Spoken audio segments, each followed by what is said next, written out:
Bonsoir. J'ai fait plusieurs introductions concernant la psychologie mathématique, un petit peu comme avoir à redéfinir à chaque fois le sujet, l'objet de mes recherches. Pourquoi? Parce qu'au fur et à mesure que l'on avance, au fur et à mesure que l'on fait des découvertes, eh bien, on a envie de repenser le début et on aimerait pour les nouveaux, si je puis dire, enfin ceux qui nous rejoignent aujourd'hui, leur donner une vision d'entrée de jeu plus synthétique et répondant mieux aux critères qu'on s'est fixés, à savoir des critères de scientificité. Alors, il faudrait en fait partir du fait que nous avons un monde intérieur et un monde extérieur. Le monde extérieur, tout le monde en convient, il est facile. Le monde intérieur, c'est déjà plus difficile. Certaines personnes le conçoivent tout à fait et d'autres le trouvent comme trivial, comme évident et ne se rendent pas compte qu'ils ont un monde intérieur qui est un monde qui interprète le monde extérieur. Vous allez vous en rendre compte tout de suite quand vous allez assister à une séance de cinéma. Certaines personnes vont avoir vu ou compris certaines choses et vous d'autres choses. Alors, bien sûr, votre vanité vous dira, moi j'ai la bonne version et j'ai compris ce qu'il fallait comprendre. Et puis, si vous réfléchissez un peu, ah, c'est vrai qu'on aurait pu aussi l'interpréter de telle ou telle façon et le voir différemment. Et puis, l'étape d'après, se dire, ah, mais j'étais pas bien ce jour-là, donc j'en ai pas profité de ce film soi-disant drôle, comédie, alors qu'un jour où vous êtes complètement détendu, ce même film de comédie, vous allez rire aux éclats. Donc vous voyez qu'il y a un monde intérieur, il y a un état intérieur dans lequel on est, donc un monde intérieur. Donc on va parler de cette dualité entre les deux. Et pour en parler, il faut, pour pouvoir étudier ces mondes, il faut avoir une méthode de pensée. La méthode de pensée que j'ai choisie, d'une part parce que je la connais, mais d'autre part parce que c'est celle que tous les philosophes ont toujours pris jusqu'à Leibniz. Après, on s'est spécialisé et on a perdu un petit peu, je crois, de créativité dans les études de philosophie puis de psychologie. On est revenu également, les psychologues sont revenus vers le côté scientifique et on a essayé, là encore, mais en se trompant, d'avoir une introspection, ce dont je viens de vous parler, mais une introspection qui n'était pas objective. Donc on a laissé tomber l'introspection, puis on s'est porté sur, pour que ça soit scientifique, sur des statistiques et sur un comportement extérieur. Mais ça, c'est encore une fois, ça n'a pas donné de bons résultats parce que euh, euh, l'extérieur n'est pas le monde intérieur. Bon. Donc on est face à deux sciences appliquées. D'une part la physique pour le monde extérieur et d'autre part la psychologie pour le monde intérieur. Alors c'est peut-être nouveau pour vous, ça ne l'est peut-être pas, mais voilà les deux disciplines, si vous voulez, qui sont toutes les deux scientifiques, qui s'appuient toutes les deux, que je veux faire en sorte de les appuyer toutes les deux sur la mathématique, qui est un outil de travail, hein, une méthode de pensée, un outil de travail. Dans le monde extérieur, on va parler des objets. Dans le monde psychologique intérieur, on va parler des noumènes. Dans les deux cas, ce sont des concepts. Quand je dis table, une table, c'est dans le monde extérieur, tout le monde comprend, mais une table n'est pas définie, c'est un concept. Donc il y a la chose, la table, il y a le mot table et il y a le concept table. Je vous renvoie à Umberto Eco. qui, dans l'ornithorynque, a très bien abordé ce problème du concept de la chose. Dans le monde intérieur, ce sont des noumens, et c'est la même chose, ce sont des objets du monde intérieur, donc c'est pour ça que je dis noumen, parce que c'est sous cette forme, et si vous prenez la racine et d'où vient le mot noumen, vous verrez que c'est un concept essentiellement. Et ces concepts, Diel disait de ne pas les chosifier. Il ne faut pas faire des mots, il ne faut pas en faire des entités, des objets, des réalités. Et pas plus que les objets, quand je vous dis table, vous pensez à une table. Mais moi, je ne connais pas la table à laquelle vous pensez. Moi, je pense à une autre table. Donc, vous voyez, il faut rester sur le niveau conceptuel de table et non pas sur une chose que, ah oui, la table, je sais, je pense à ça. Non, il faut rester au niveau du concept. La réalité est le fruit de l'union entre le monde intérieur et le monde extérieur.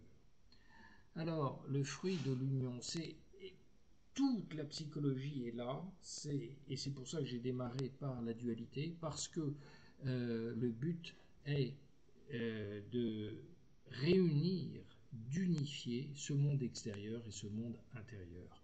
Voilà, c'est ça le but de la satisfaction, le but. Alors on va dire, c'est pas ça qui va me rendre heureux. Si, c'est ça qui va vous rendre heureux, mais je vais vous expliquer pourquoi, et on va le définir beaucoup plus pour comprendre pourquoi cette union est si importante. La réalité du monde extérieur, je vais vous choquer en vous disant que la réalité n'existe pas. Je ne voulais pas l'écrire parce que ça aurait été trop provoquant, mais au moins je peux vous le dire, la réalité n'existe pas en tant que telle, indépendante de l'homme qui peut la percevoir. La réalité n'est qu'une interprétation. Quand je vous dis le tour de ces lunettes est noir, eh bien c'est noir pour moi, mais c'est noir parce qu'on m'a appris que cette couleur s'appelait noir. Mais si on m'avait dit depuis l'enfance que cette couleur ça s'appelait blanc, ben je dirais regardez mes belles lunettes blanches, hein, dont le contour est blanc. Donc vous voyez que ce sont des conventions, et les conventions ne sont pas la réalité. Donc on verra ça plus en détail. Ce monde intérieur et ce monde extérieur desquels nous sommes partis, eh bien, il faut voir que d'un côté, on a une projection du monde intérieur. Si on n'est pas bien, on va projeter notre pas bien sur le monde extérieur. Et d'un autre côté, on va interpréter ce que nous ressentons par nos sens. On va interpréter le monde intérieur, le monde extérieur sur le monde intérieur. Alors, donc vous avez interprétation et projection, et tout est là, et c'est les deux déformations, les deux prismes un petit peu par lesquels ce monde intérieur et ce monde extérieur se communiquent entre eux, si je puis dire. Hein. L'interprétation du monde extérieur, il m'a dit ça, mais est-ce que vous lui prêtez des sentiments? Est-ce qu'il a vraiment eu ces sentiments? Ou est-ce que c'est votre interprétation parce que vous avez un a priori, parce que cette personne ne vous revient pas, etc. Non. Donc vous voyez comme quoi l'interprétation est très très importante, tout comme la projection. Alors on pense toujours avoir raison. J'ai dit que c'était vert. Si je l'ai dit, c'est que je le pensais, donc c'est vrai. C'est pas parce que vous le pensez que c'est vrai. Hein. Vous êtes dans un ensemble d'êtres vivants qui ont décrété conventionnellement que cette couleur était verte. Mais elle aurait très bien pu, si je réunis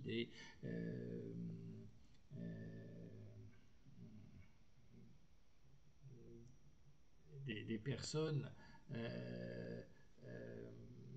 qui voient des daltoniens qui voient le rouge à la place du vert et le vert à la place du rouge, s'il n'y a que des daltoniens, eh bien, ils auront leur couleur à eux et ça sera tout à fait différent de celle que vous utilisez. Donc, vous voyez, soyez très prudent quand vous utilisez des mots parce que si vous utilisez un concept, oui. Si vous utilisez un mot, attention. Alors, pour démarrer sur des bonnes bases, on démarre en sciences, toujours sur des axiomes, des postulats en physique, des axiomes en psychologie, et il y en a 4 au niveau de la psychologie. En mathématiques, vous en avez 4 ou 5 également, selon les différents domaines des mathématiques, mais on revient toujours à cette base de départ qu'on ne peut pas vraiment démontrer, qu'il faut accepter, et si c'est cohérent, on peut aller plus loin et commencer à bâtir une théorie. Cette théorie devra, pour la physique et pour la psychologie, être appliquée.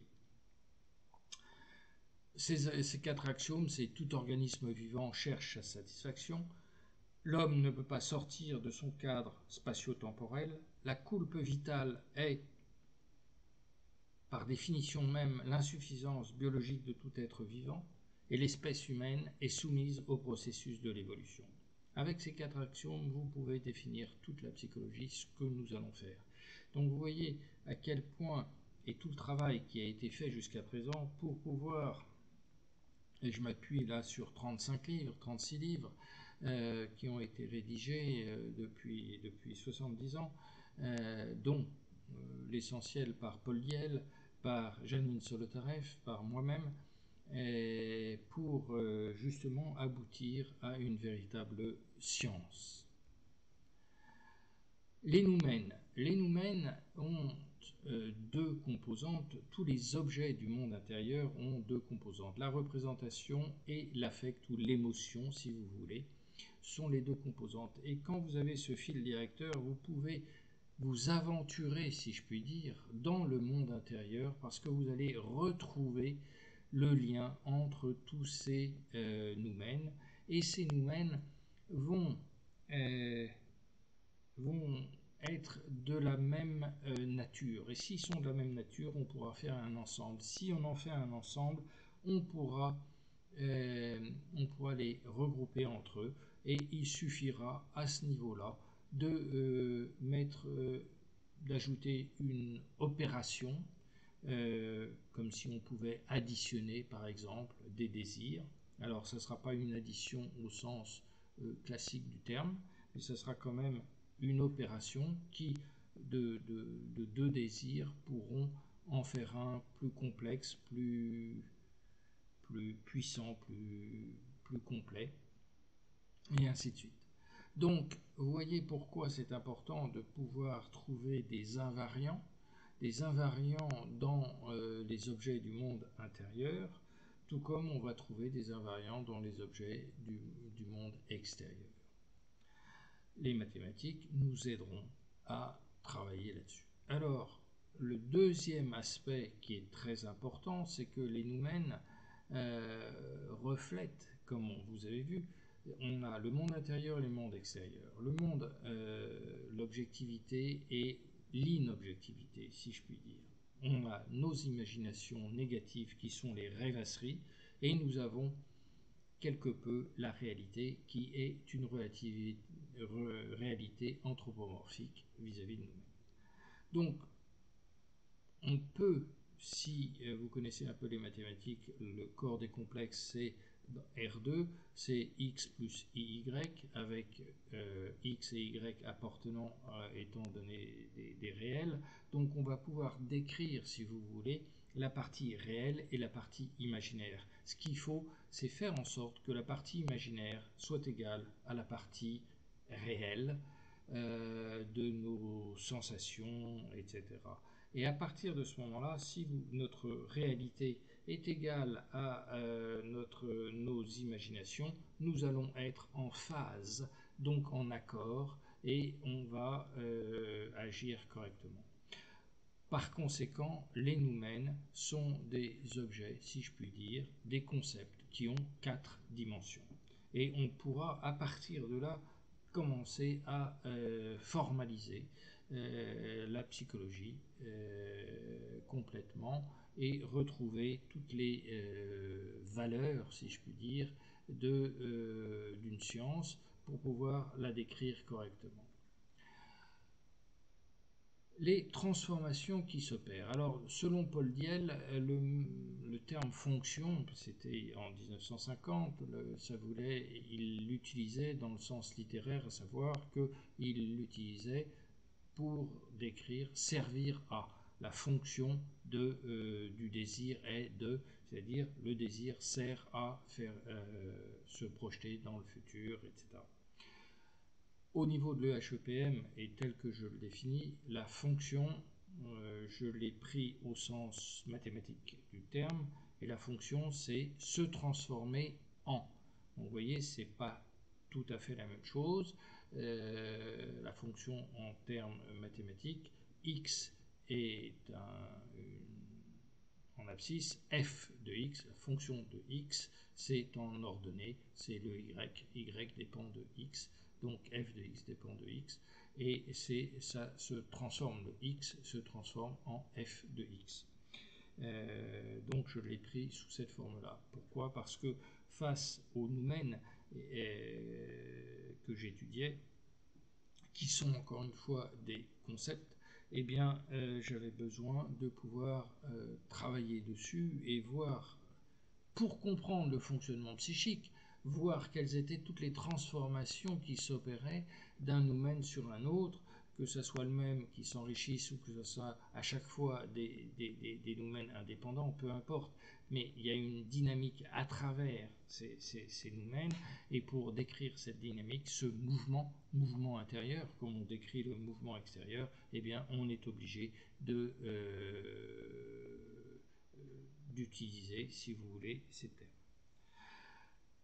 La physique peut se traduire comme étant une transformation permanente de l'énergie.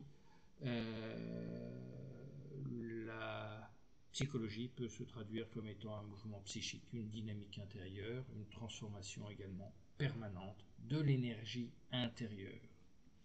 Donc vous voyez la correspondance parfaite entre le monde extérieur et le monde intérieur. Il y a simplement une interaction qu'il va falloir décrire, et vous savez qu'aujourd'hui la physique en tient compte complètement, puisque on ne peut pas décrire l'observateur influence l'observé, et donc on ne peut pas isoler l'un de l'autre, et on étudie les deux, et on a ce principe d'incertitude qui n'est pas du tout une incertitude scientifique, mais qui est simplement pour la bonne et simple raison que tant qu'on n'est pas là pour observer un phénomène, le phénomène en tant que tel n'existe pas. Et dès que vous voulez le mesurer et l'observer, eh bien vous le concrétisez, c'est-à-dire vous réduisez, si vous voulez, les possibilités qu'il soit à 2 ou 3 endroits à la fois, sans savoir lequel exactement. Effectivement, si on commence à faire une mesure, on interagit, et l'interaction fait que on sort du cadre global, conceptuel dans lequel on l'a défini.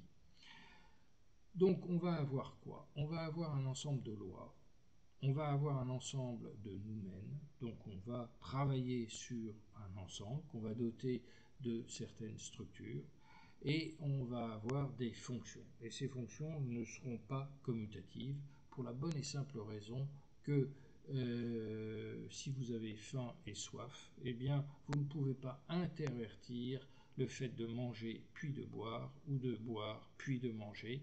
Il y aura une interaction immédiate entre l'ordre dans lequel vous allez effectuer ces actions. Et si cette non-commutativité est fondamentale parce que cette non-commutativité définit ce qu'est la causalité et d'une part, sinon il n'y aurait pas de causalité et d'autre part implique une direction du temps. Donc vous voyez que en formalisant correctement ces objets que nous allons manipuler, nous débouchons sur la base, le fondement de notre esprit humain. On cherche à comprendre. Eh bien, pour chercher à comprendre, il faut d'abord s'expliquer pourquoi le temps est unidirectionnel et se déroule toujours dans un sens. Tant qu'on n'a pas pu comprendre, enfin expliquer ce phénomène fondamental qui est la causalité, on ne pourra pas aller tellement plus loin sur les études du fonctionnement psychique. Voilà pourquoi c'était important pour moi de démarrer en vous donnant cette formulation. Enfin, et en dernier, je terminerai sur l'homologie, qui, pour ceux qui connaissent en mathématiques, l'homologie permet de généraliser, si vous voulez, l'analogie que vous connaissez tous, l'analogie, la logique est d'un côté, l'analogie de l'autre, ça on la connaît bien. Et bien l'homologie, c'est la formalisation mathématique de l'homologie. C'est ce qui permet de généraliser un comportement psychique intérieur à tous les hommes et de dire, permet de dire qu'il y a des lois et grâce à cette homologie de pouvoir démontrer qu'il y a des lois dans le monde intérieur. Vous le savez très bien, dans le sens que si vous allez au théâtre, que ce soit du Molière qui a plusieurs centaines d'années, les pièces se donnaient, de l'avare se donnait de la même façon que cette pièce peut encore se donner. Les gens rient de la même façon et devant la cupidité des gens, on se reconnaît et le fait de se reconnaître fait que eh bien, depuis plusieurs centaines d'années, le problème est strictement le même, quel que soit l'homme, parce qu'on peut jouer cette pièce dans différents pays différents, avec des cultures différentes, avec des langages différents, et on comprendra tous qu'il s'agit de nous. D'autre part, grâce à l'homologie, on peut rechercher des invariants dans le langage onirique, dans les symboles, et ne pas faire des symboles, si vous voulez, ne pas faire des symboles un ésotérisme. Hein. Pourquoi ? Parce que si on cherche les invariants, on se libère des mots, des concepts en tant que tels, et donc on a une possibilité d'introspection extra-consciente. La psychologie est une science qui, grâce à une généralisation, peut s'appliquer à tout être humain, quelle que soit sa culture, quelle que soit donc sa religion, quel que soit son langage, quel que soit l'endroit où il vit. Et cette homologie permet donc de faire un lien entre les différents psychismes qu'on connaissait, qu'on sentait, qu'on pressentait, mais là on peut le démontrer si vous voulez, et dans ce sens c'est une force incroyable. Sachant que cette psychologie a deux outils, et ces deux outils sont l'introspection consciente et l'introspection extra-consciente. Donc vous voyez que en posant les bases d'une psychologie sous cette forme-là, c'est-à-dire d'une façon axiomatique, eh bien, nous allons pouvoir construire des réflexions tout à fait concrètes, mais cohérentes entre elles, dans lesquelles on va avoir un ensemble non seulement de nous-mêmes, mais également une architecture qui fera que ça sera d'une solidité à toute épreuve et qu'on pourra construire comme on a construit la physique, comme on a construit la chimie, comme on a construit les autres sciences. Et vous le verrez, toutes les sciences sont cohérentes entre elles et peuvent s'enclencher les unes les autres parce que elles sont toutes basées sur une connaissance cohérente. Voilà, donc c'est juste cette petite introduction que je voulais vous donner aujourd'hui et qui, je pense, est capitale pour comprendre vraiment ce qu'est la psychologie. Je vous remercie de votre écoute, je vous remercie d'être encore aujourd'hui avec moi. Je continue ces petites vidéos, mais parallèlement, sachez que j'ai vraiment des cours en université avec des chaires de psychologie dans différentes universités et qu'il y a un programme de plus de 5 ans qui permet de construire vraiment beaucoup plus qu'avec ces juste petites vidéos qui ne sont là que pour vous donner envie, j'espère, d'approfondir et de nous rejoindre à l'EHEPM. Bonne journée, bonne soirée.